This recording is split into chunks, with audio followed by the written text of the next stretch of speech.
Alguns ministros, a gente sabe disso, a Tainá Falcão nos contou alguns em Brasília, alguns ministros já anunciaram medidas, mirabolantes ou não, antes de ter o aval da Casa Civil e fatalmente, todos eles se deram mal. Fernando Nakagawa, nosso analista de economia, está aqui para relembrar mais uma vez alguns desses nomes que já tentaram emplacar suas ideias antes de vendê-las à Casa Civil. Naka, boa noite. Boa noite, Márcio. E aí o chefe foi lá e deu uma bronca em cada uma dessas situações e agora uma cereja, porque teve problema novo nessa história, né? Ideia nova nessa história. A gente separou aqui 3 momentos, Márcio, de baixo para cima aqui, desde a mais antiga. A gente começa com Carlos Lupe, o ministro da Previdência. Logo que ele assumiu, no dia da posse dele, ele falou em contra-reforma da Previdência. Ele criticou muito a reforma da Previdência, o sistema previdenciário, das regras para se aposentar e disse que ia mudar várias coisas, ia chamar os trabalhadores, as empresas e disse que a Previdência não é deficitária.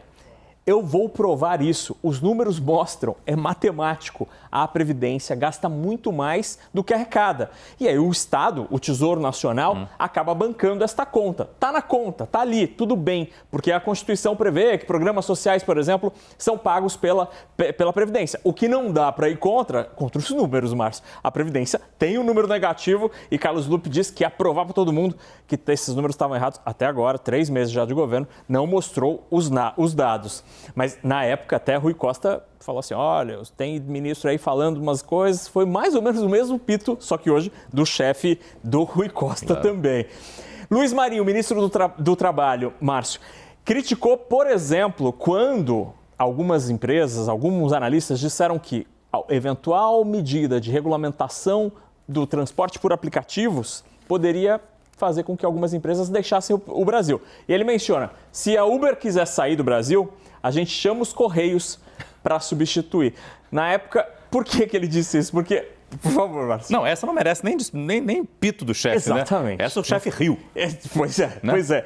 Mas ele também já falou outras coisas mais controversas e que geraram reação do Palácio Planalto, como, por exemplo, o FGTS, o saque aniversário. O Luiz Marinho é muito contra essa iniciativa. E até agora ela continua. Não há nenhuma indicação de que o governo vai alterar essa política, pelo menos até agora. E para terminar, ontem a gente falou aqui no Prime Time, Márcio França, em entrevista à CNN, também deu uma entrevista ao Correio Brasiliense, dizendo que ele pretende criar esse programa Voa Brasil, 12 milhões de passagens aéreas a R$200 para aposentados, servidores públicos e estudantes. A gente mostrou aqui os números mostrando que seria muito difícil conseguir essa situação e a reação do setor privado também foi bem negativa. Ou seja, foram 3 ideias ali que tinham tudo para ser geniais, mas tá um tracinho ali porque elas não foram. Agora que eu vi o tracinho. Que maldade, hein, Naka? Nossa, que maldade.